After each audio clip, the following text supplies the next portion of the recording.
de muñeca no necesitan. La mayoría de los cuerpos de carne se asfixiarían en solo unos pocos minutos sin una combinación específica de químicos atmosféricos. Después de 2 o 3 días, a las bacterias que viven internamente y externamente en el cuerpo causan la emisión de fuertes olores. Los olores de cualquier tipo no son aceptables en una nave espacial.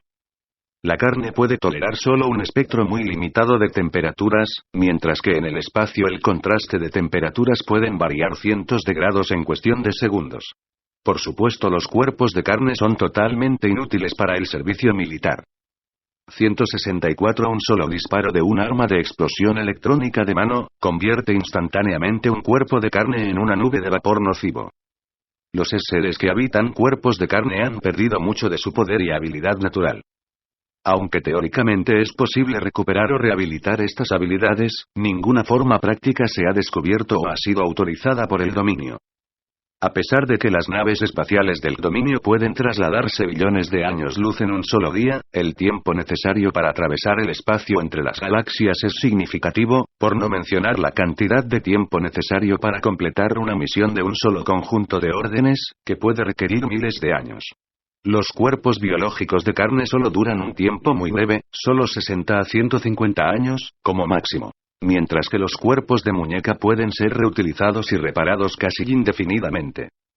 El primer desarrollo de cuerpos biológicos se inició en este universo hace alrededor de 74 billones de años. Rápidamente se convirtió en una moda entre los seres el crear y habitar distintos tipos de cuerpos por una variedad de razones nefastas, sobre todo por diversión. Se trataba de experimentar diferentes sensaciones físicas indirectamente a través del cuerpo. Desde entonces ha habido una continua involución en la relación de los seres con los cuerpos. Como los seres continuaron jugando un poco con estos cuerpos, se introdujeron algunos trucos para hacer que los seres quedaran atrapados dentro de un cuerpo de modo que no pudieran salir nuevamente. 165. Esto se hizo principalmente por hacer cuerpos que parecían fuertes, pero que eran en realidad muy frágiles. Un ser, utilizando su poder natural para crear energía, accidentalmente dañaba un cuerpo al momento de entrar en contacto. El ser sufría remordimientos por haber dañado este cuerpo frágil. La próxima vez que se encontraran con un cuerpo, comenzaba a ser más cuidadoso con él. Al hacer esto, el ser debía limitar o reducir al mínimo su propio poder para no dañar el cuerpo. Una historia muy larga y traicionera de este tipo de engaño, en combinación con contratiempos eventuales, resultó en un gran número de seres atrapados permanentemente en cuerpos. Por supuesto, esto se convirtió en una empresa rentable para algunos seres que se aprovecharon de esta situación para hacer esclavos de los demás. La esclavitud resultante se mantuvo a lo largo de billones de años, y continúa hasta hoy. En última instancia, la capacidad cada vez menor de los seres para mantenerse en un estado personal de libertad operativa y con capacidad de crear energía, resultó en el vasto y cuidadosamente vigilado sistema de jerarquías o clases. El uso de los cuerpos como símbolo de cada clase se utilizó en todo el viejo imperio, como así también en el dominio. La gran mayoría de seres a través de las galaxias de este universo habitan alguna forma de cuerpo de carne. La estructura, el aspecto, el funcionamiento y el hábitat de estos cuerpos varían en función de la gravedad, la atmósfera y las condiciones climáticas del planeta que habitan. Los tipos de cuerpo están predeterminados en gran medida por el tipo y tamaño de la estrella en torno al cual orbita 166 el planeta, la distancia de la estrella, las condiciones geológicas, así como los componentes de la atmósfera del planeta. En promedio, estas estrellas y planetas se dividen en gradientes de clasificación que son bastante estándar en todo el universo. Por ejemplo, la Tierra se identifica, a grandes rasgos, como un planeta clase 7, Sol tipo 12. Esto es un planeta de alta gravedad, atmósfera de nitrógeno/oxígeno, con formas de vida biológica, en las proximidades de un solo Sol, amarillo, de tamaño mediano, y baja radiación o estrella tipo 12. Las denominaciones adecuadas son difíciles de traducir con exactitud debido a las limitaciones extremas de nomenclatura astronómica en el idioma inglés. Hay tantas variedades de formas de vida, como granos de arena en la playa. ¿Te puedes imaginar cuántas criaturas diferentes y tipos de cuerpos han sido fabricados por los millones de empresas como bichos y flores de todos los innumerables sistemas planetarios en el transcurso de 74 trillones de años? Matilda O'Donnell McElroy. Nota personal. Cuando Air terminó de contarme esta historia, hubo una larga pausa, en silencio, mientras yo me sentía confundida por todo esto en mi mente.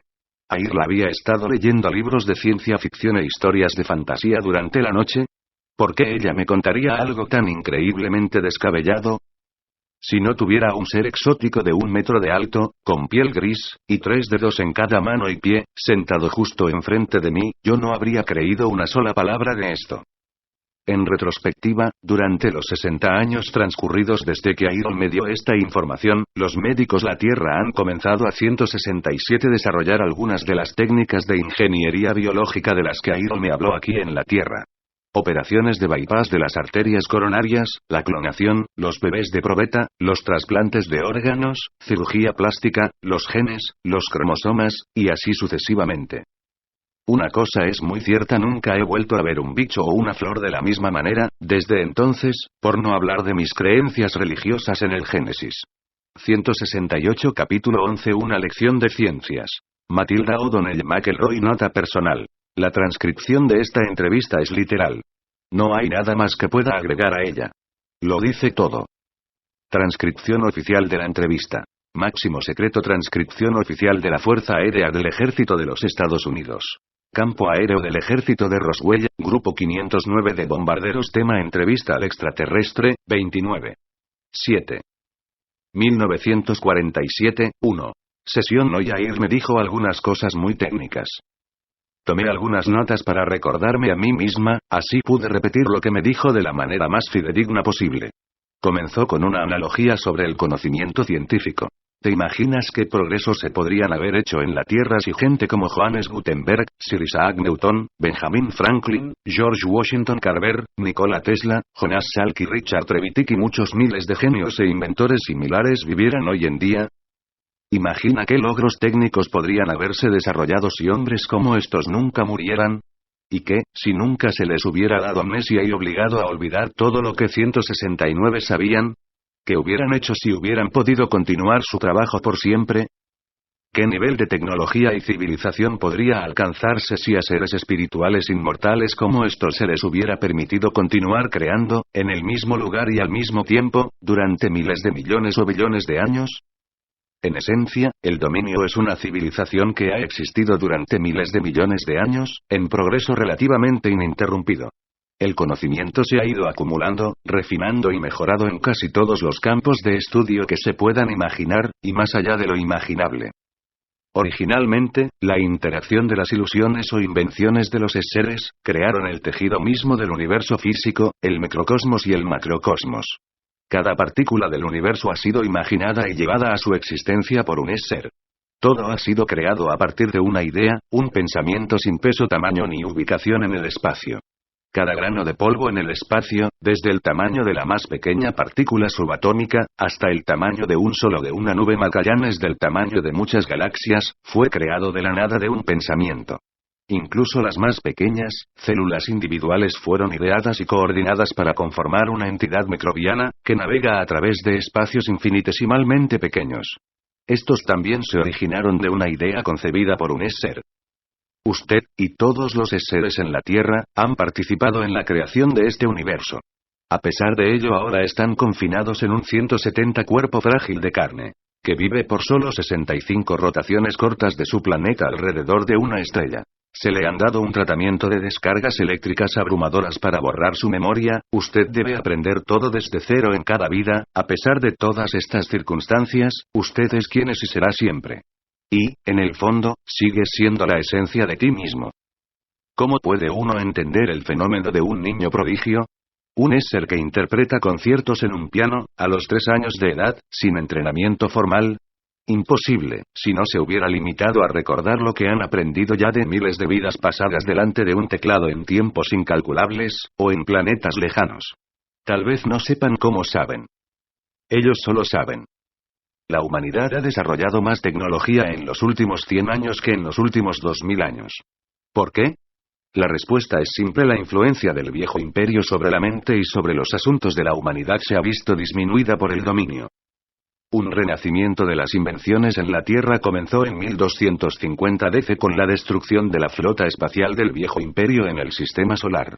Durante los próximos 500 años, la Tierra podría tener el potencial para recuperar la autonomía e independencia, pero solo en la medida que la humanidad puede aplicar las habilidades de los genios de los seres concentrados en la Tierra para resolver el problema de la amnesia.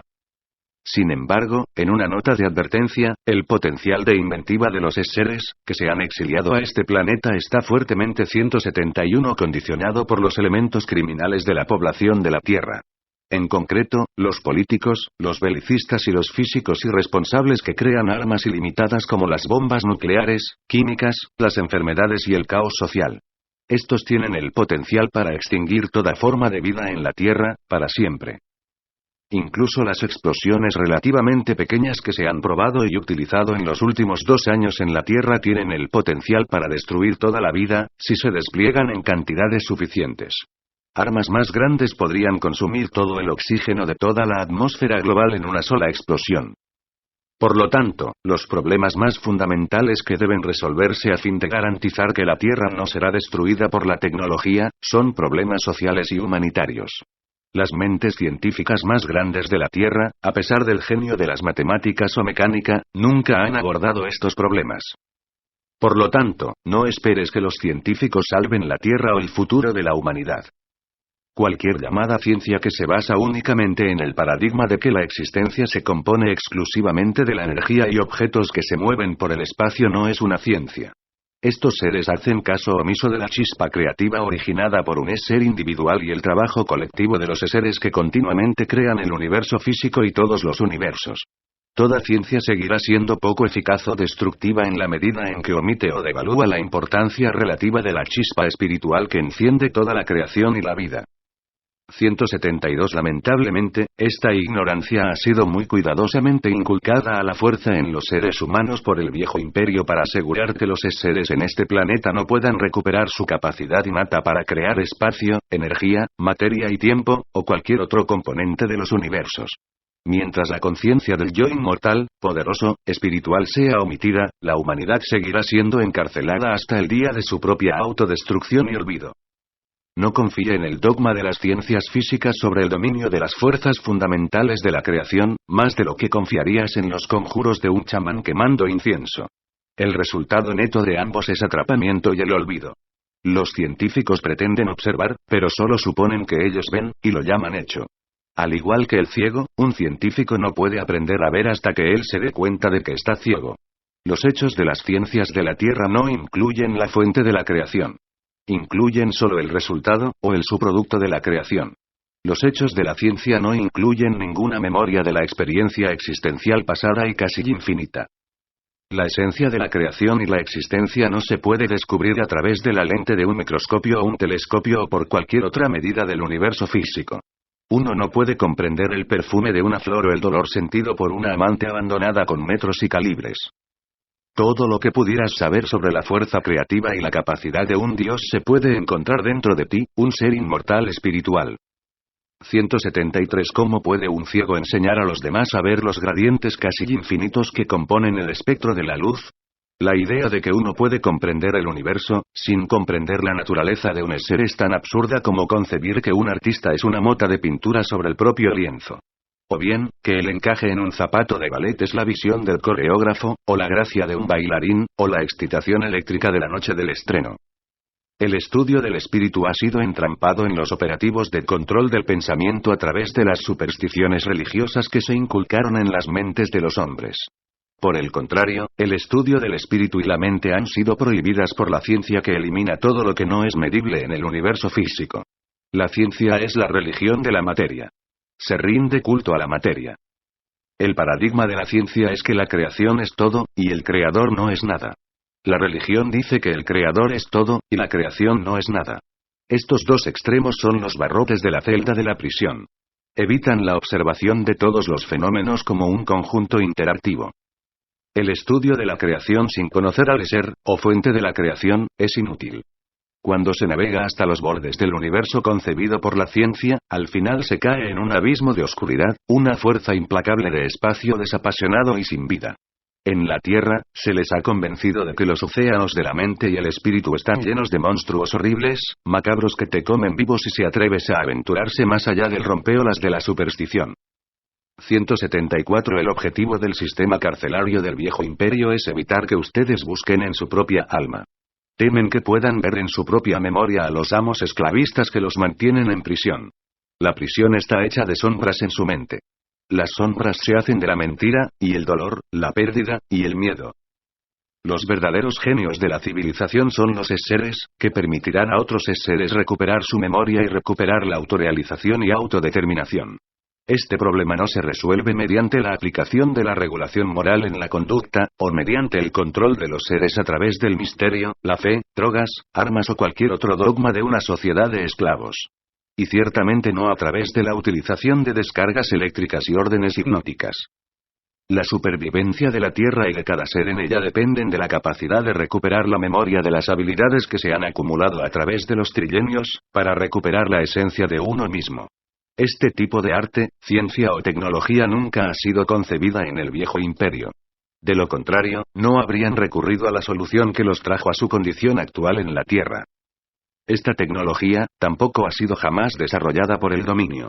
Hasta hace poco, la necesidad de la rehabilitación de un ser con amnesia no había sido necesaria. Por lo tanto, nadie ha trabajado en la solución de este problema. Hasta ahora, por desgracia, el dominio no tiene ninguna solución que ofrecer.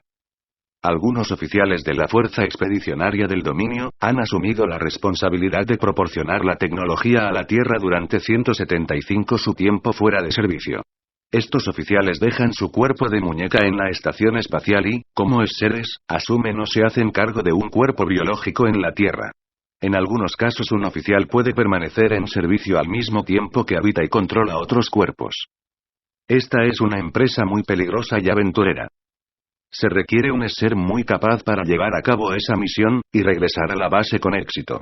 Uno de los agentes que hicieron esto hace poco, sin dejar de atender a sus deberes de oficiales, fue conocido en la Tierra como el inventor de la electrónica, Nikola Tesla. Es mi intención, aunque no es parte de las órdenes de mi misión, ayudarles en sus esfuerzos para avanzar en el progreso científico y humanitario en la Tierra. Mi intención es ayudar a otros seres a ayudarse a sí mismos.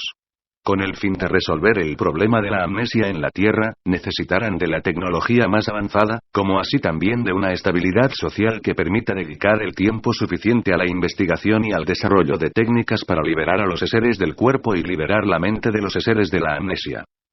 Aunque el dominio tiene un interés de largo plazo en mantener la Tierra como un planeta útil, no tiene ningún interés particular en la población humana de la Tierra, además de su propio personal aquí. Estamos interesados en la prevención de la destrucción, así como en acelerar el desarrollo de tecnologías que sustenten las infraestructuras de la biosfera, la hidrosfera y la atmósfera. 176. Con este fin, ustedes descubrirán, tras un examen muy cuidadoso y minucioso, que mi nave espacial contiene un amplio espectro de tecnologías que todavía no existen en la Tierra.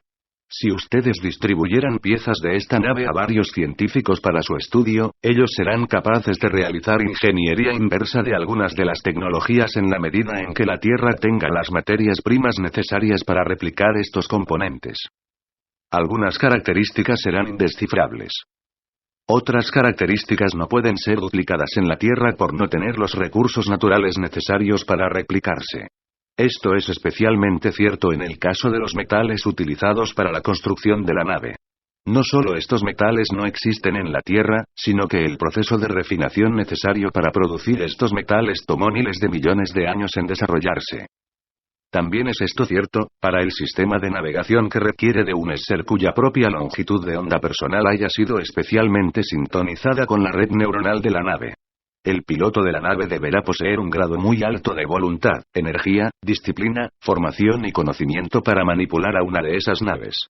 Los seres en la Tierra no son capaces de esta experiencia, ya que requiere del uso de un cuerpo artificial creado específicamente para este propósito. Algunos científicos individuales de la Tierra, entre los cuales se encuentran las mentes más brillantes de la historia del universo, verán dispararse sus recuerdos de esta tecnología cuando examinen los componentes de la nave. Así como algunos de los científicos y físicos en la 177 Tierra han sido capaces de recordar cómo volver a crear generadores eléctricos, motores de combustión interna, la locomotora de vapor, la refrigeración, los aviones, los antibióticos y otras herramientas de su civilización, también redescubrirán las tecnologías vitales en mi nave. Los siguientes son los sistemas específicos integrados en mi nave que contienen componentes útiles. 1. Existen una gran variedad de cables o fibras microscópicas dentro de las paredes de la nave, que controlan cosas como las comunicaciones, almacenamiento de información, función del ordenador y de navegación automática. 2. El mismo cableado es utilizado para la detección y visión del espectro luminoso visible, como así también de ondas por encima del infrarrojo, y por debajo del ultravioleta. 3. Los tejidos del interior de la nave son muy superiores a cualquiera de los de la Tierra en este momento, y tienen cientos o miles de aplicaciones. 4. Ustedes también encontrarán mecanismos para crear, ampliar y canalizar las partículas de luz o las ondas como una forma de energía. Como oficial, piloto e ingeniero de las fuerzas del dominio, no estoy en libertad de discutir o comunicar la aplicación detallada o la construcción de la nave en modo alguno, con excepción de lo que acabo de dar a conocer. Sin embargo, estoy seguro de que hay muchos ingenieros competentes en la Tierra que 178 desarrollarán una tecnología útil con estos recursos. Hago entrega de estos detalles a ustedes con la esperanza de que el mayor bien del dominio será servido. 179 Capítulo 12 Una lección sobre inmortalidad. Matilda O'Donnell McElroy. Nota personal. Creo que la siguiente transcripción se explica por sí misma. Transcripción oficial de la entrevista. Máximo secreto. Transcripción oficial de la Fuerza Aérea del Ejército de los Estados Unidos. Campo Aéreo del Ejército de Roswell, Grupo 509 de Bombarderos. Tema entrevista al extraterrestre, 30. 7. 1947, 1. Sesión. Los seres inmortales y espirituales a los que me refiero como seres, por convención, son la fuente y creadores de ilusiones. Cada uno, individual y colectivamente, en su estado original, sin restricciones de ser, son una entidad eterna y todopoderosa, que todo lo sabe. Los seres crean un espacio al imaginar un lugar. La distancia que media entre ellos mismos y el lugar imaginado es lo que llamamos espacio. Un ser puede percibir el espacio y los objetos creados por otros seres. Los seres no son entidades físicas del universo. Son una fuente de energía e ilusión. Los seres no se encuentran en el espacio o 180 tiempo, pero puede crear un espacio, poner partículas en el espacio, crear energía, y darle diversas formas a las partículas, causar el movimiento de esas formas, y animarlas y demás. Cualquier forma que está animada por un ser se llama vida. Un ser puede decidir acordar que se encuentran en el espacio o el tiempo, y que ellos mismos son un objeto, o cualquier otra forma de ilusión creada por ellos o por otro u otros seres. La desventaja de crear una ilusión es que una ilusión que debe ser continuamente creada. Si no es continuamente creada, desaparece. La creación continua de una ilusión requiere una atención constante a todos los detalles de la ilusión con el fin de sostenerla. Un denominador común de los seres parece ser el deseo de evitar el aburrimiento. Un espíritu solo, sin interacción con otros seres, sin el movimiento impredecible, el drama y las intenciones imprevistas o las ilusiones creadas por otros se aburre fácilmente. ¿Qué pasaría si pudieras imaginar cualquier cosa, percibir cualquier cosa, y provocar que algo pase, a voluntad? ¿Y si no pudieras hacer otra cosa? ¿Qué pasaría si siempre supieras el resultado de cada juego y la respuesta a cada pregunta? ¿Te aburrirías? El tiempo de existencia de un ser es inconmensurable, casi infinito en términos de tiempo del universo físico. No hay un principio o fin mensurables de un ser. Simplemente existen en un eterno ahora. 181 Otro denominador común de los seres, es que desean la admiración de los otros, por la ilusión creada. Si la admiración deseada no llega, el ser sigue creando ilusiones en un intento de conseguir la admiración. Se podría decir que todo el universo físico está hecho de ilusiones inadmiradas. En los orígenes, este universo se inició con la creación de espacios ilusorios individuales. Estos fueron el hogar de los seres. A veces un universo es una creación compartida de las ilusiones de dos o más seres. Dada la proliferación de seres, y de universos que crean, estos a veces chocan o se mezclan o fusionan en tal medida que muchos seres comparten la co-creación de un universo. Los seres reducen sus capacidades para poder jugar un juego. Los seres piensan que cualquier juego es mejor que ningún juego. Ellos prefieren soportar el dolor, el sufrimiento, la estupidez, la privación, y toda clase de condiciones innecesarias e indeseables, solo para jugar un juego. Haciendo de cuenta que no conocen todo, ni ven todo, y que no hacen de todo, es una manera de crear las condiciones necesarias para jugar un juego. incógnitas, barreras a la libertad y o adversarios y objetivos. En definitiva, un juego soluciona el problema del aburrimiento. De esta manera, todo el espacio, galaxias, soles, planetas y fenómenos físicos de este universo, incluyendo las formas de vida, lugares y acontecimientos, han sido creados por seres y sostenidos por mutuo acuerdo de que estas cosas existen. Hay tantos universos como seres que los imaginan, crean y perciben, cada uno existe al 182 mismo tiempo dentro de su propia continuidad. Cada universo es creado usando su propio conjunto único de reglas, según se hayan imaginado, modificado, conservado o destruido por uno o más seres que lo crearon. El tiempo, la energía, los objetos y el espacio, tal como se definen en términos del universo físico, pueden o no existir en otros universos. El dominio existe en tales universos, como así también en el universo físico. Una de las reglas del universo físico es que la energía se puede crear, pero no destruir. Así, el universo se mantendrá en expansión mientras haya seres que sigan inyectando más energía al mismo. Es casi infinito. Es como una línea de montaje de automóviles que nunca deja de funcionar y ninguno de los coches termina su vida útil. Cada ser es básicamente bueno. Por lo tanto, un ser no disfruta haciéndoles a otros seres nada que ellos mismos no quisieran experimentar. Para un ser no existe una norma inherente de lo que es bueno o malo, correcto o incorrecto, feo o bello. Estas ideas se basan en la opinión de cada ser.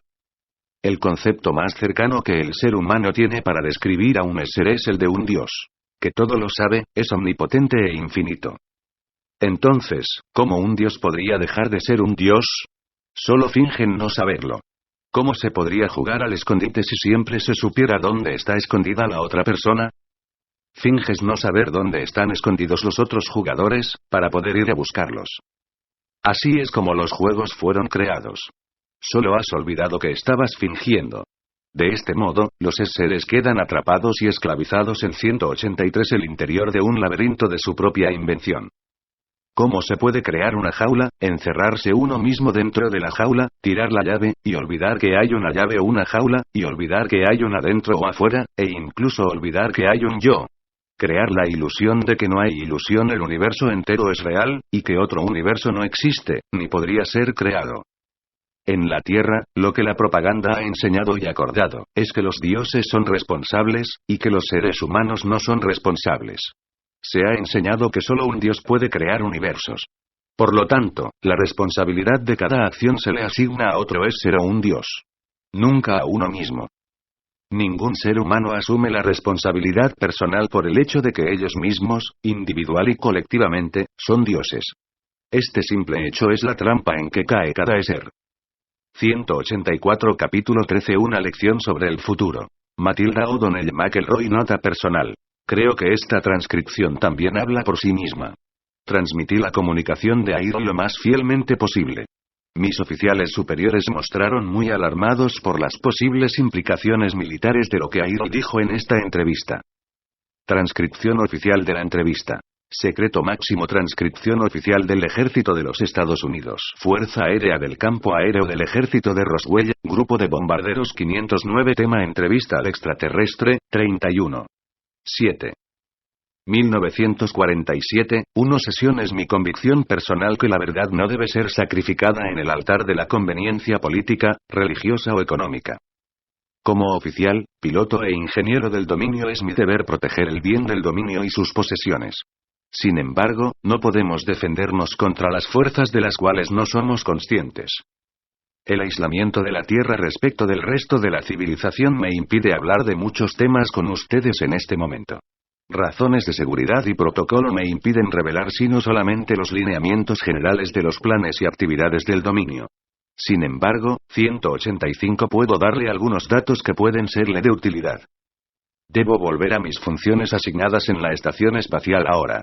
Les he proporcionado tanta ayuda como me siento éticamente en condiciones de ofrecer, teniendo en cuenta los requisitos y las limitaciones de mis deberes como oficial, piloto e ingeniero de las fuerzas del dominio. Por lo tanto, voy a partir, como es ser, de la Tierra en las próximas 24 horas. Nota del editor. Los siguientes párrafos parecen ser varias observaciones personales hechas por Matilde a la mecanógrafa con respecto a su entrevista con Airl. Lo que esto significa es que Air dejará a su cuerpo de muñeca con nosotros, ya que su nave está irreparablemente dañada. Nosotros podremos examinar, analizar y estudiar el cuerpo a voluntad. Ella ya no lo necesita, ni tampoco tiene ningún sentimiento personal o apego a él, ya que otros cuerpos están disponibles para su uso. Air estima que no hay en el cuerpo alguna tecnología que sea de ultimate para los científicos de la Tierra. La tecnología del cuerpo es simple, pero está mucho más allá de nuestra capacidad actual para analizar o realización de ingeniería inversa de cualquier tipo sobre el mismo. El cuerpo no es ni biológico ni mecánico, sino una invención única de materiales y tecnologías ancestrales no encontradas en ningún planeta del tipo de la Tierra.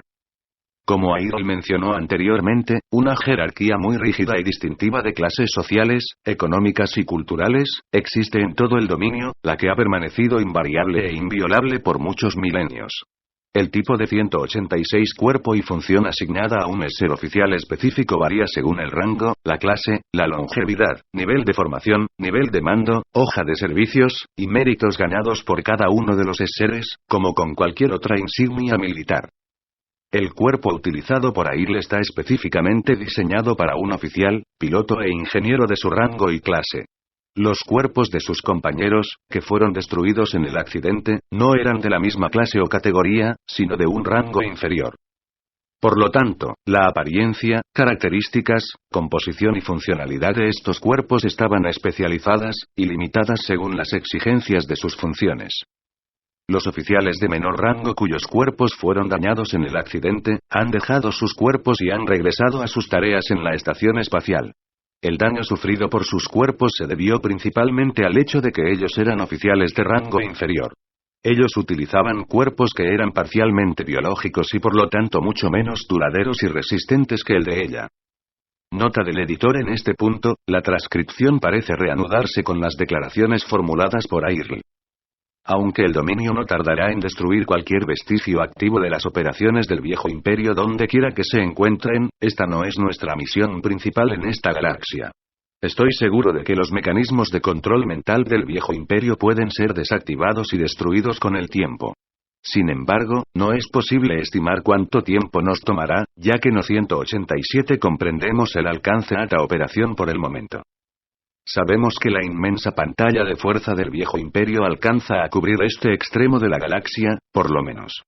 También sabemos por experiencia que cada generador de fuerza y su dispositivo de captura es muy difícil de detectar, localizar y destruir.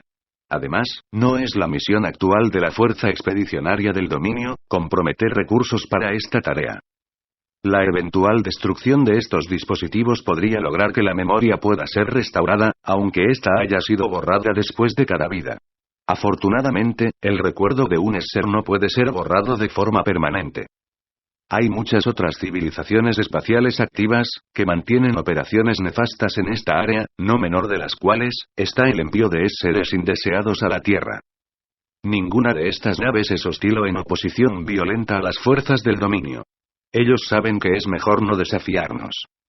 El dominio no presta mayor atención a la Tierra y a sus habitantes, excepto para asegurar que los recursos del planeta mismo no sean permanentemente degradados. Este sector de la galaxia fue anexada por el dominio y es ahora posesión del dominio, para hacerse lo que se considere mejor. La luna de la Tierra y el cinturón de asteroides se han convertido en bases de operaciones permanentes, de las fuerzas del dominio. Huelga decir que cualquier intento de los seres humanos u otros por interferir las actividades 188 del dominio en este sistema solar, incluso si esto fuera posible, lo cual definitivamente no es, se dará por terminado rápidamente. Esto no es un problema grave, como he mencionado anteriormente, ya que el Homo sapiens no puede operar en el espacio abierto. Por supuesto, vamos a continuar con los próximos pasos del plan de expansión del dominio que se ha seguido puntualmente hasta la fecha, como estaba previsto hace miles de millones de años. Durante los próximos 5000 años habrá un aumento del tráfico y la actividad de las fuerzas del dominio en la medida que avanzamos hacia el centro de esta galaxia y más allá para difundir nuestra civilización a través del universo. Si la humanidad quiere sobrevivir, debe cooperar para encontrar soluciones eficaces a las difíciles condiciones de su existencia en la Tierra. La humanidad debe elevarse por encima de su forma humana y descubrir dónde está, y que son seres, y que en realidad son seres con el fin de trascender la idea de que son órganos meramente biológicos. Una vez que esto se haya cumplido, será posible el escape de su prisión actual. De lo contrario, no habrá futuro para los seres en la Tierra. Aunque no hay batallas en curso o una guerra que esté siendo librada entre el dominio y el viejo imperio, todavía existen acciones encubiertas del viejo imperio contra la Tierra a través de su operación de control del pensamiento. Cuando se es consciente que estas actividades existen, se pueden entender los efectos con claridad. Los ejemplos más evidentes de estas acciones contra la raza humana pueden ser 189 vistos como incidentes de conducta repentina, inexplicables. Un ejemplo muy reciente de esto ha ocurrido en el ejército de Estados Unidos justo antes del ataque de los japoneses a Pearl Harbor. Solo 3 días antes del ataque, alguien con autoridad ordenó a todos los buques en Pearl Harbor que entraran al puerto seguro para su inspección. Los barcos recibieron la orden de descargar todas las municiones y guardarlas en bodegas. En la tarde anterior al ataque todos los almirantes y generales asistían a fiestas, a pesar de que 2 portaaviones japoneses habían sido descubiertos justo al lado de Pearl Harbor. La acción obvia hubiera sido ponerse en contacto con Pearl Harbor por teléfono para advertirles del peligro inminente de batalla, y cargar todas las municiones, para mover todas las naves a mar abierto y fuera del puerto. Cerca de 6 horas antes que el ataque japonés comenzara, un buque de la Armada de Estados Unidos hundió un pequeño submarino japonés justo afuera del puerto. En lugar de ponerse en contacto con Pearl Harbor por teléfono para reportar el incidente, un mensaje de advertencia fue puesto en el código de alto secreto, que llevó cerca de 2 horas codificar, y luego tomó otras 2 horas decodificar. El mensaje de advertencia a Pearl Harbor no llegó hasta las 10:00 am del domingo, hora de Pearl Harbor, 2 horas después del ataque japonés que destruyó la flota de los Estados Unidos. ¿Cómo pueden pasar cosas como estas? 190 Si a los hombres que fueron responsables de estos errores, obviamente desastrosos, se los enfrentara y se les pidiera sin vueltas que justificaran sus acciones e intenciones, quedaría claro que fueron muy sinceros en sus posiciones. Por lo general, ellos hacen lo mejor que pueden por las personas y las naciones. Sin embargo, de pronto, desde alguna fuente completamente desconocida e indetectable se inducen estas situaciones locas, inexplicables, que simplemente no podrían existir. La operación de control de pensamiento del viejo imperio, está siendo llevada a cabo por un pequeño grupo de antiguos babuinos de pequeñas mentes. Están jugando juegos insidiosos sin fin y sin otro objeto que controlar y destruir a los seres que de otra manera podrían controlarlos a ellos perfectamente bien, si se los dejaran solos. Este tipo de incidentes creados artificialmente están siendo forzados contra la raza humana, por los operadores de control mental del sistema penitenciario. Los guardias de la prisión siempre promueven y apoyan las actividades opresivas o totalitarias de los seres en la Tierra. ¿Por qué no mantener a los internos enfrentados entre ellos mismos? ¿Por qué no potenciar a los locos para tomen los gobiernos de la Tierra? Los hombres que dirigen los gobiernos criminales de la Tierra reflejan las órdenes que se les dieron encubiertamente los controladores del viejo imperio. La raza humana seguirá lidiando con esto por mucho tiempo, siempre y cuando se mantenga la raza humana. Hasta entonces, los seres en la Tierra seguirán viviendo una serie de vidas consecutivas, una y otra vez. Los mismos 191 seres que vivieron durante el ascenso y la caída de las civilizaciones de la India, China, Mesopotamia, Grecia y Roma son los organismos que habitan en la actualidad en Estados Unidos, Francia, Rusia, África, y en todo el mundo. En cada vida el ser es enviado de vuelta una y otra vez, para comenzar desde cero, como si la nueva vida fuera la única vida que jamás haya vivido. Comienzan de nuevo en el dolor, la miseria y el misterio. Algunos seres han sido transportados a la Tierra más recientemente que otros. Algunos seres han estado en la Tierra solo unos pocos cientos de años, por lo que no tienen experiencias personales con las civilizaciones anteriores de la Tierra. No tienen experiencia de haber vivido en la Tierra, así que no podrían recordar una vida anterior aquí, incluso si su memoria se hubiera restaurado. Podrían, sin embargo, recordar vidas que vivieron en otros lugares, en otros planetas y en otros tiempos. Otros han estado aquí desde los primeros días de Lemuria. En cualquier caso, los seres de la Tierra están aquí para siempre, hasta que puedan romper el ciclo de amnesia, y vencer las trampas electrónicas creadas por sus captores para liberarse. Debido a que el dominio también tiene 3000 de sus propios seres en cautiverio en la Tierra, tiene un interés en la solución de este problema. Este problema nunca ha sido encontrado ni efectivamente resuelto antes en el universo, por lo que ellos saben. Ellos continuarán sus esfuerzos para liberar a los seres de la Tierra, donde y cuando sea posible, pero requerirá tiempo de desarrollar 192 una tecnología sin precedentes y la diligencia para hacerlo. Nota del editor: la siguiente declaración es un comentario de Matilda. Creo que es el sincero deseo de Airl, como un ser a otro, que el resto de nuestra eternidad sea lo más agradable posible.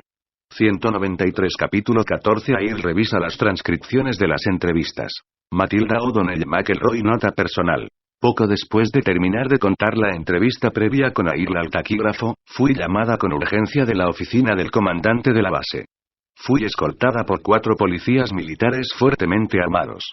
Cuando llegué, me pidieron que tomara asiento en una enorme sala convertida en oficina y equipada con una mesa de reuniones y sillas. En la oficina estaban varios dignatarios que ya había visto varias veces en la galería. Reconocía a algunos de ellos porque eran hombres famosos. Me presentaron a estos hombres, que incluían el secretario de la Fuerza Aérea del Ejército Symington, el general Nathan Twining, el general Jimmy Doolittle, el general Vandenberg, y el general Norstad. Para mi sorpresa, Charles Lindbergh también estaba en la oficina. El secretario Symington me explicó que el señor Lindbergh estaba allí como consultor del jefe del Estado Mayor de la Fuerza Aérea de los Estados Unidos. Hubo varios otros hombres presentes en la sala que no se presentaron. Supongo que estos hombres eran los ayudantes personales de los oficiales o agentes de algún servicio de inteligencia. Toda esta atención repentina, no solo por el secretario y los generales, sino de personas tan famosas en el mundo como el señor Lindbergh y el general Doolittle, me hizo darme cuenta de la vital importancia de mi papel como intérprete de Airl, según esto era visto a través de los ojos de los demás. Ese entonces yo no era realmente consciente de ello, excepto en un sentido periférico. Supongo que esto era porque estaba tan absorta en los detalles de esta situación extraordinaria. De repente, empecé a comprender la magnitud de mi papel. Creo que la 194 presencia de estos hombres en esa reunión estaba dirigida, en parte, a impresionarme con este hecho.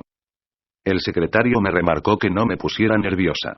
Dijo que yo no estaba en problemas. Me preguntó si yo pensaba que el extraterrestre estaría dispuesto a responder a una lista de preguntas que habían preparado. Explicó que estaban muy ansiosos por descubrir muchos detalles más sobre Airl, el disco volador, el dominio, y muchos otros temas que Airl había revelado en las transcripciones de las entrevistas.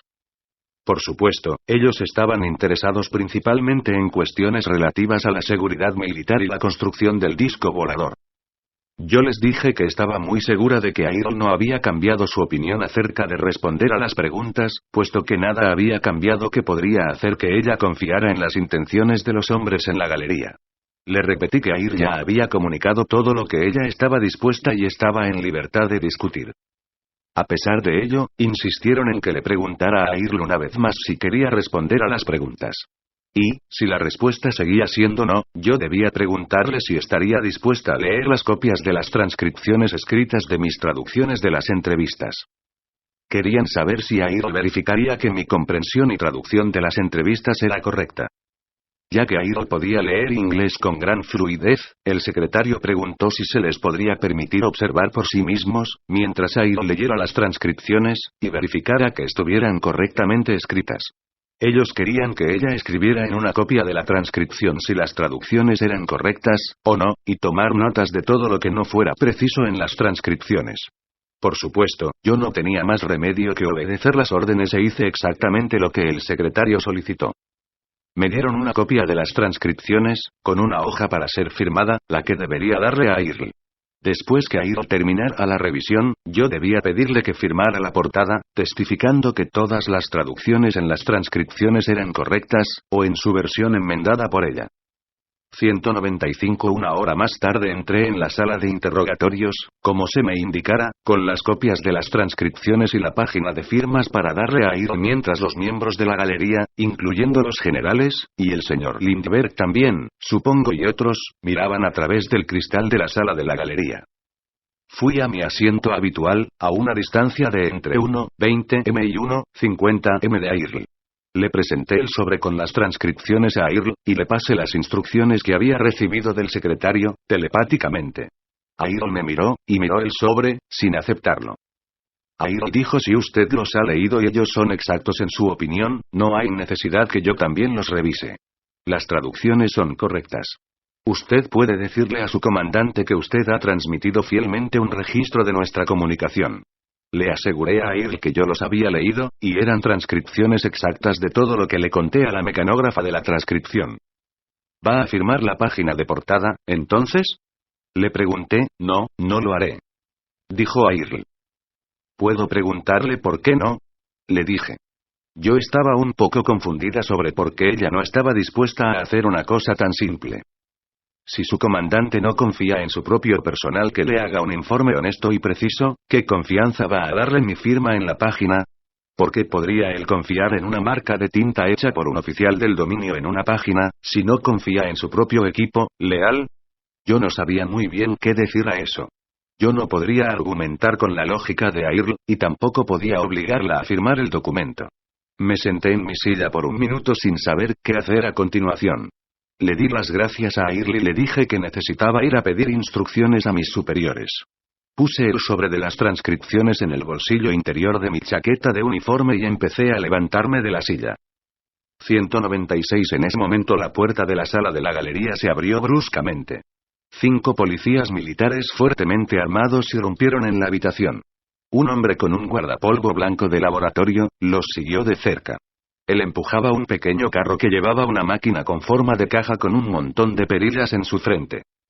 Antes de que pudiera reaccionar, 2 de los guardias tomaron a Earl y la sujetaron firmemente en la silla mullida donde había estado sentada desde el primer día de nuestras entrevistas juntas. Los otros 2 policías militares me agarraron de los hombros y me sentaron nuevamente en mi silla y me sostuvieron ahí. El otro PM estaba directamente frente a Earl, apuntándola directamente con un fusil, a no más de 6 centímetros de su cabeza. El hombre del guardapolvo de laboratorio hizo rodar el carro hasta ubicarlo detrás del sillón de Earl. Él hábilmente colocó una banda circular sobre la cabeza de Earl y se volvió de nuevo al carro con la máquina. De repente, gritó la palabra despejar. Los soldados que sostenían a Earl la soltaron. En ese instante vi que el cuerpo de Earl se endureció y estremeció. Esto duró unos 15 o 20 segundos. El operador de la máquina tocó una perilla en la máquina y el cuerpo de Earl se dejó caer en la silla. Después de unos segundos volvió a tocar la perilla y el cuerpo de Earl se puso rígido como antes. Repitió el mismo proceso varias veces más. Yo permanecí sentada en mi silla, sujetada por los policías militares durante todo el tiempo. No entendía lo que estaba pasando. Estaba asustada y paralizada por lo que estaba pasando. No lo podía creer. Después de unos minutos varios otros hombres vistiendo guardapolvos de laboratorio entraron en la habitación. Examinaron brevemente a Earl, que ahora estaba desplomada e indiferente en la silla. Se murmuraron algunas palabras el uno al otro. Uno de los hombres saludó a la ventana de la galería. Una camilla fue inmediatamente traída a la sala, llevada rodando, por 2 asistentes. Estos hombres levantaron el cuerpo inerte de Earl a la camilla, la ataron por su pecho y brazos, y se la llevaron afuera de la habitación. 197. Yo fui inmediatamente escoltada por los policías militares, y desde la sala de entrevistas fui llevada directamente a mi habitación, donde me encerraron mientras estos permanecieron de guardia frente a la puerta. Después de una media hora, alguien llamó a la puerta de mi habitación. Cuando abrí, el general Twining entró, junto con el operador de la máquina en guardapolvo blanco de laboratorio. El general me presentó al hombre como el Dr. Wilcox. 241. Nota al pie. Me pidió que los acompañara. Salimos de la habitación, seguidos por los guardias. Después de varios giros y vueltas a través del complejo entramos en una pequeña habitación donde estaba Earl sobre la camilla de ruedas. El general me dijo que Earl y el dominio fueron considerados una amenaza militar muy grande para los Estados Unidos. Earl había sido inmovilizada, de modo que no pudiera salir y volver a su base, como ella dijo que iba a hacer en la entrevista. Sería un riesgo muy grave para la seguridad nacional permitirle a Earl que informara lo que había podido observar durante su tiempo en la base. Por lo tanto, se había decidido que una acción decisiva era necesaria para prevenir esto. El general me preguntó si yo entendía por qué esto era necesario. Le dije que sí, aunque yo, ciertamente, no estaba de acuerdo en lo más mínimo en que hubiera alguna necesidad y desde luego, no estaba de acuerdo con el ataque sorpresa a Earl y a mí, en la sala de entrevistas. Sin embargo, no dije nada de esto al general, porque tenía mucho miedo de lo que podría pasarme si yo hubiera protestado por Earl. El Dr. Wilcox me pidió que me concentrara en la camilla y me parara junto a Earl. Air yacía quieto e inmóvil en la cama. Yo no sabía si estaba viva o muerta.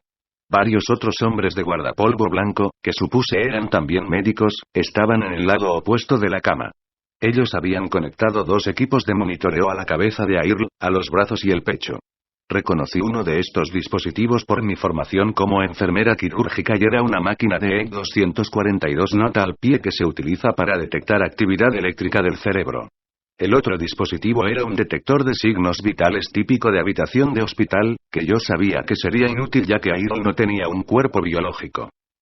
198 El doctor Wilcox me explicó que él le había administrado una serie de leves electroshocks a Air en un intento de someterla por el tiempo suficiente para permitir a las autoridades militares evaluar la situación y determinar qué hacer con Air. Me pidió que intentara comunicarme con Air, telepáticamente. Intenté durante varios minutos, pero no pude sentir ninguna comunicación de Air. Ni siquiera podía sentir si Air estaba todavía presente en el cuerpo. Creo que debe haberla matado, le dije al médico. El doctor Wilcox me dijo que mantendrían a Air bajo observación y que se me pediría volver más adelante para tratar de establecer una comunicación con Air otra vez. 199 Capítulo 15 Mi interrogatorio. Matilda O'Donnell McElroy Nota personal. A la mañana siguiente fui escoltada desde mi cuarto, bajo custodia de 4 guardias de la policía militar, hasta la sala de entrevistas. El sillón mullido de Air había sido retirado de la sala y había sido reemplazado por una pequeña mesa y varias sillas de oficina. Se me pidió que me sentara y esperara para ser entrevistada. Después de unos minutos el doctor Wilcox entró en la oficina junto con otro hombre que vestía un traje de negocios común. El hombre se presentó como John Reid. El doctor Wilcox me explicó que el señor Reid había volado desde Chicago a pedido de mis superiores, para hacerme un test de detección de mentiras.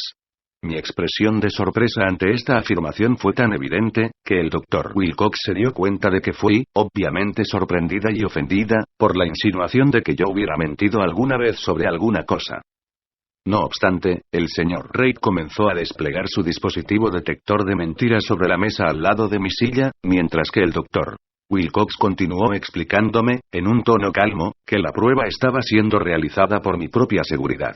Puesto que todas las entrevistas con el extraterrestre se habían llevado a cabo telepáticamente y Air se había negado a leer y a dar fe de que las transcripciones mecanografiadas eran exactas, que la veracidad y la exactitud de las declaraciones contenidas en las transcripciones dependía entera y exclusivamente de mi palabra personal. No había otra manera confiable de comprobar la exactitud de las transcripciones que someterme a una batería de pruebas y exámenes psicológicos para determinar, según la opinión de expertos, es decir, de él mismo, si las transcripciones debían tomarse en serio, o no. El tono de su voz, lo dijo con toda claridad, o descartados por ser diagnosticados como delirios de una simple mujer. 200 El señor Reid procedió a colocar un tubo de goma alrededor de mi pecho, como así también un simple medidor de presión sanguínea alrededor de mi brazo. A continuación, colocó electrodos en mis dedos, y en la superficie de mis manos. Él explicó que iba a ser muy objetivo durante la entrevista porque había sido bien entrenado en interrogación científica. Esta capacitación especial se supone debía liberar al interrogatorio de posibles errores humanos.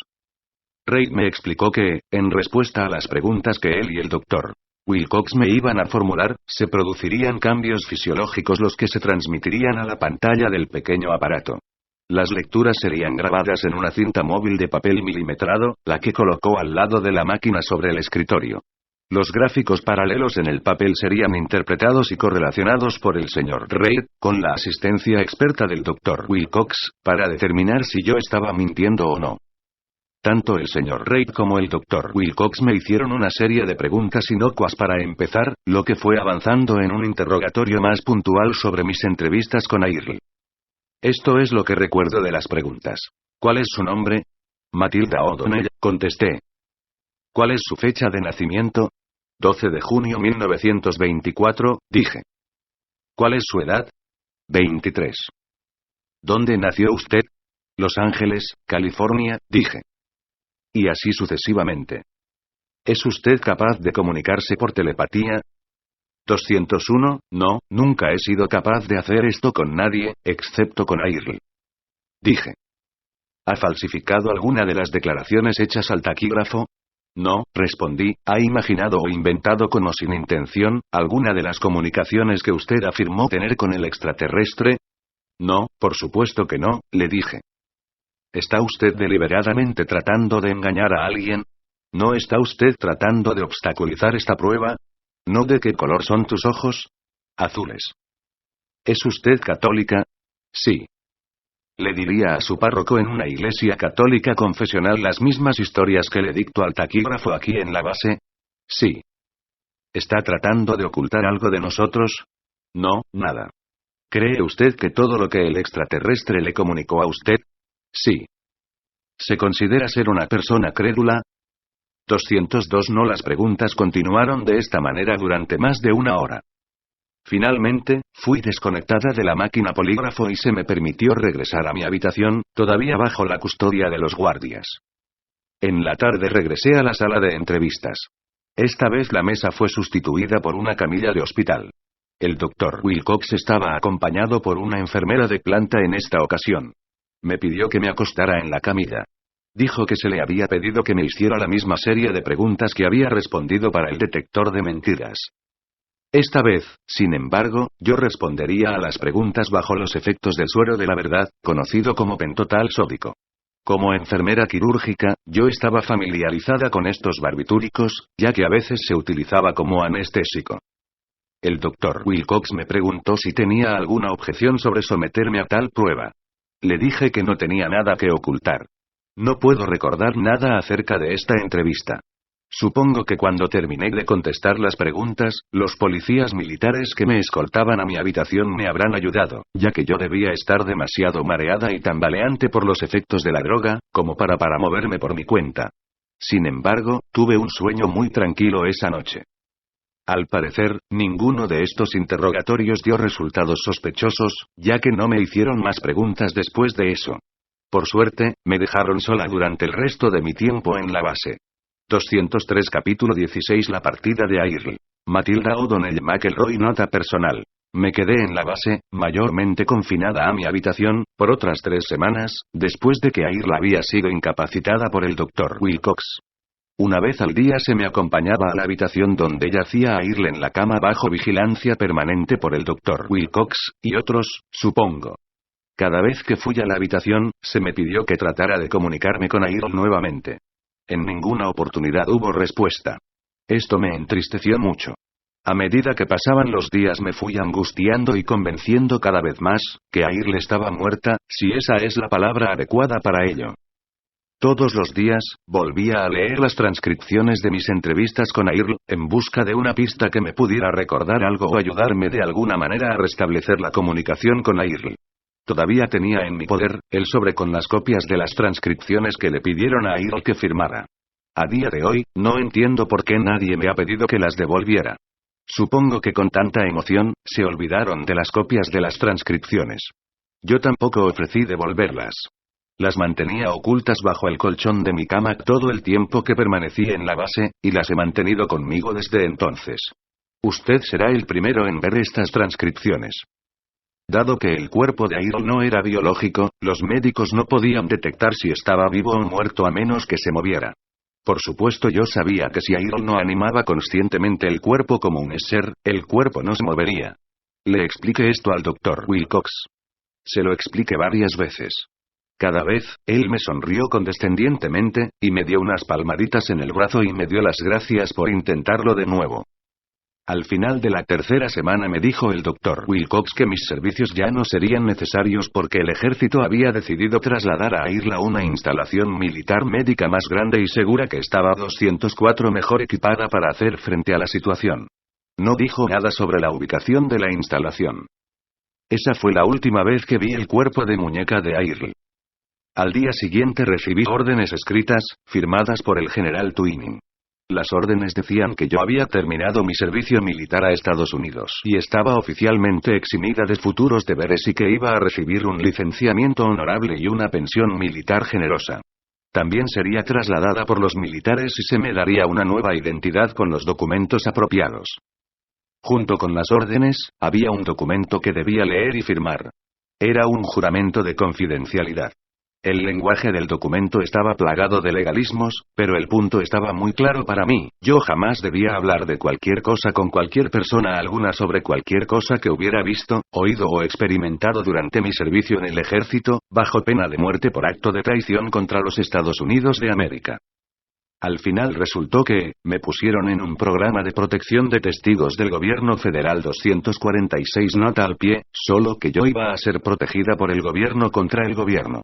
En otras palabras, mientras yo me quedara tranquila podía permanecer con vida. A la mañana siguiente me pusieron en un avión pequeño de transporte militar y fui trasladada a un destino de reubicación. Después de ser trasladada a varios lugares por períodos cortos, al final terminé en Glasgow, Montana, cerca de Fort Peck. La noche previa a mi embarque en el avión de transporte, mientras yacía en la cama rememorando todo el asunto y me preguntaba qué habría pasado con Airl, de repente oí la voz de Airl. Me senté de golpe en mi cama y encendí la luz de la mesita de noche. Miré alrededor de la habitación frenéticamente durante unos segundos. Entonces me di cuenta que era Airl, el ser. Su cuerpo no estaba en la habitación conmigo, por supuesto, y no era necesario. Ella dijo hola. El tono de su pensamiento era claro y amigable. Era sin duda Airl.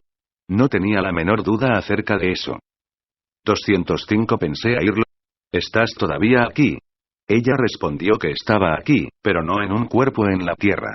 Ella había regresado a su destino en la base del dominio cuando el médico y los guardias nos atacaron en la sala de entrevistas. Estaba complacida de percibir que yo estaba bien, y que yo iba a ser liberada sana y salva. Me preguntaba cómo había escapado de ellos. Me preocupaba que la pudieran haber perjudicado a Airl con la máquina de electroshock. Airl dijo que ella fue capaz de salir del cuerpo antes de que el choque eléctrico fuera administrado y así evitar la corriente eléctrica a través del cuerpo. Quería dejarme saber que ella estaba a salvo y que no me preocupara por ella. Me sentí muy aliviada, por decirlo menos. Le pregunté a Airl si volvería a verla de nuevo. Airl me aseguró que ambas somos seres. No somos cuerpos físicos. Ahora que ella me había situado en el espacio y el tiempo, siempre estaríamos en comunicación. Airl me deseó lo mejor y mi comunicación con ella terminó por el momento. 206 Postdata de la señora McElroy. Nota del editor: el siguiente mensaje estaba dentro de un sobre separado con la leyenda leer al final, junto con la carta original, las transcripciones y las otras notas de las explicaciones que he recibido en el sobre de la señora McElroy. Esto es lo que decía el mensaje. Los otros documentos en este sobre son el final de la historia, en cuanto a lo sucedido en 1947. Sin embargo, varios meses después que el gobierno me trasladara a mi destino final de reubicación, continuó mi comunicación con Airl con cierta regularidad. Han pasado casi exactamente 40 años desde el accidente en Roswell. Desde entonces se ha hecho obvio para mí que he sido capaz de comunicarme telepáticamente con Airl por una razón: yo soy uno de los 3000 miembros del Batallón Perdido. A esta altura, todos los miembros del Batallón Perdido ya han sido localizados en la Tierra, como resultado de la misión Anunnaki del dominio y del uso del dispositivo de detección del árbol de la vida. A través de mi comunicación con Airl, he recuperado parte de mi memoria de la vida que he pasado en la Tierra durante los últimos 8000 años. La mayoría de estos recuerdos no son especialmente importantes en comparación con el largo camino de los acontecimientos que lo precedieron, pero ha sido un escalón necesario hacia la recuperación de mi conciencia y la capacidad como ser. También puedo recordar algunas manchas oscuras de mi vida en la fuerza expedicionaria del dominio. Yo era una enfermera allí también. En 207 su mayor parte he sido enfermera una y otra vez a lo largo de los siglos. Me quedo con ser una enfermera, ya que me es familiar. Y me gusta el trabajo de ayudar a las personas, así como a miembros de la raza de seres biológicos en el dominio, cuyos cuerpos se parecen más a los insectos que a los mamíferos, especialmente sus manos. Incluso los cuerpos de muñeca necesitan también algunas reparaciones de vez en cuando. A medida que recuerdo más mi pasado, me doy cuenta de que el resto de mi vida está en el futuro. La eternidad no está solo en el pasado. La eternidad está en el futuro. En este momento no es posible para mí volver completamente al dominio. Estoy condenada a prisión eterna, al igual que todos los demás seres que viven en el infierno llamado Tierra, hasta que podamos desactivar las pantallas de fuerza del viejo imperio. Porque no voy a mantener mi cuerpo biológico mucho tiempo más, estoy intensamente consciente de que muy pronto voy a ser reciclada a través del proceso de amnesia del viejo imperio, y reenviada de nuevo en otro cuerpo de bebé para comenzar todo de nuevo, sin ningún tipo de memoria de lo que pasó antes. Como ustedes saben, los miembros de la Fuerza Expedicionaria del Dominio han estado trabajando para resolver este problema desde hace miles de años. Airo dice que a pesar de que el Dominio ha ubicado a todos los oficiales y tripulación del batallón perdido, el éxito de su liberación depende de los seres que ya están en la Tierra. El Comando Central del Dominio no puede asignar personal ni recursos, en este momento, con el objeto de llevar a cabo una misión de rescate, ya que no es la misión 208 principal de la Fuerza Expedicionaria del Dominio en esta galaxia. Por lo tanto, si algún ser en la Tierra se va a escapar de esta prisión, tendrá que ser un trabajo interno, por así decirlo. Los internos tendrán que averiguar cómo salir por sí mismos. Hay diversos métodos de recuperación de la memoria y las capacidades que los seres han desarrollado durante los últimos 10.000 años en la Tierra, pero ninguno ha demostrado ser muy efectivo hasta ahora. Airol mencionó que el avance más significativo fue hecho por Gautama Siddhartha unos 2500 años atrás. Sin embargo, las enseñanzas originales y técnicas enseñadas por el Buda han sido alteradas o perdidas a lo largo de los milenios desde entonces. Las técnicas de su filosofía práctica han sido pervertidas en rituales religiosos automáticos, por sacerdotes actuando como instrumentos de autocontrol y esclavitud. Sin embargo, otro gran avance se produjo recientemente. Un conocido del comandante de la Fuerza Expedicionaria del Dominio de la Estación Espacial es un ser que había sido un importante ingeniero y oficial en la flota espacial del Viejo Imperio. Al convertirse él mismo en un intocable alrededor de 10.000 años atrás, fue condenado a la Tierra por encabezar una rebelión contra el régimen opresor del Viejo Imperio. El ingeniero fue entrenado en teoría de improvisación científica avanzada, miles de años atrás. Este hombre ha aplicado su experiencia a ayudar al Dominio a resolver el problema, aparentemente sin solución, de rescatar a los miembros del batallón perdido, como así también a los seres en la Tierra. 209 La cuidadosa observación y el análisis experimental de los mecanismos de la memoria en los seres, realizadas por él y su esposa, quien le ayudó, llegó a la constatación de que un ser puede recuperarse de la amnesia y recuperar las habilidades perdidas. Juntos descubrieron y desarrollaron métodos efectivos que utilizaron para rehabilitar sus propios recuerdos. Con el tiempo fueron codificando sus métodos para que los demás pudieran con seguridad ser entrenados para aplicarlas a sí mismos y a otros, sin ser detectados por los operadores de sistema de control de pensamientos del Viejo Imperio.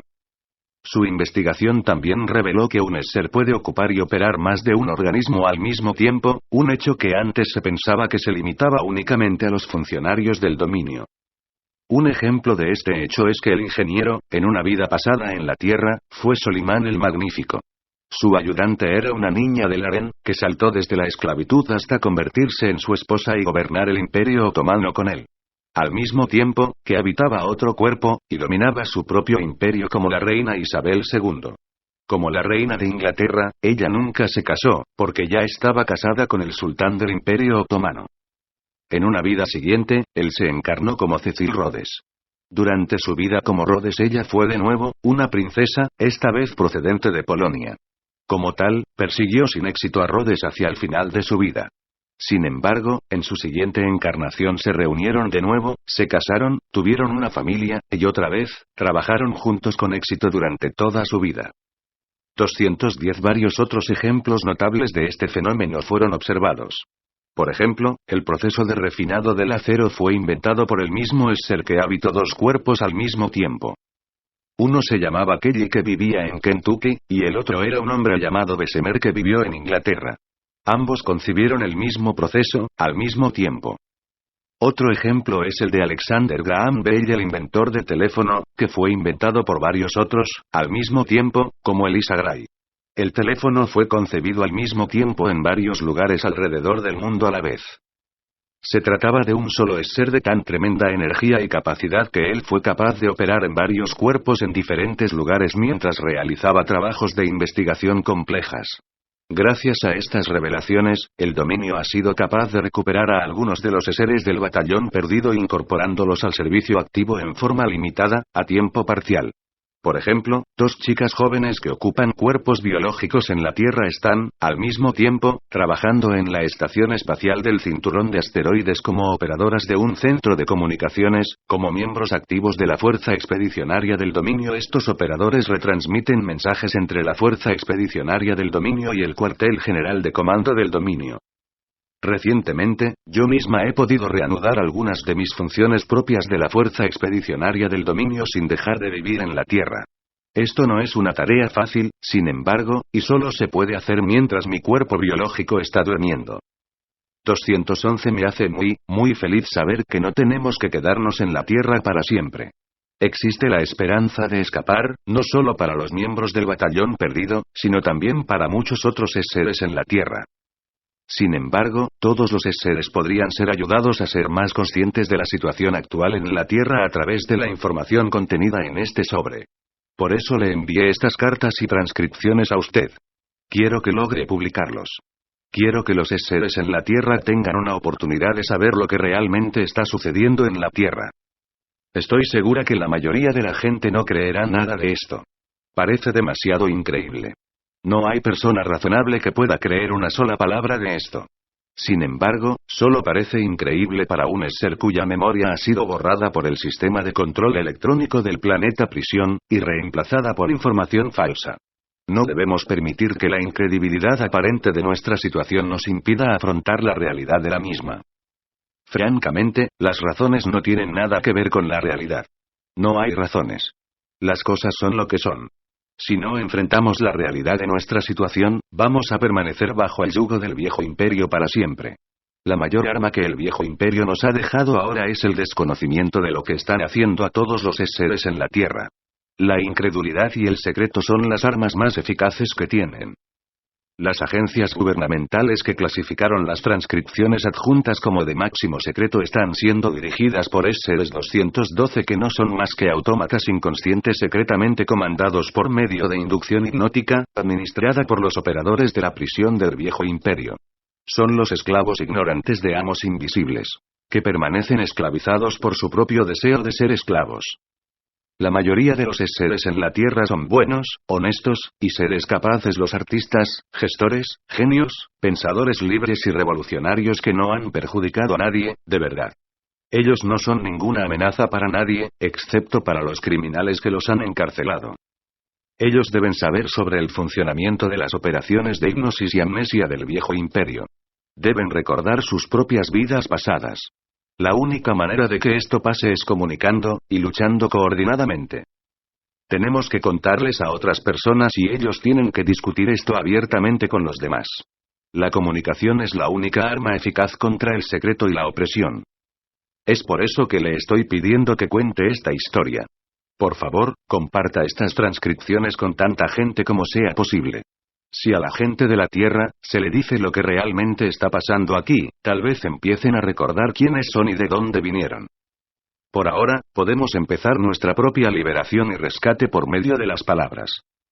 Podemos ser libres de nuevo. Podemos ser nosotros mismos otra vez. 213 Tal vez me encuentre con usted en persona, con o sin un cuerpo, en algún lugar de nuestro eterno futuro. Buena suerte para todos nosotros, Matilda O'Donnell McElroy. Fin de los documentos de la señora McElroy.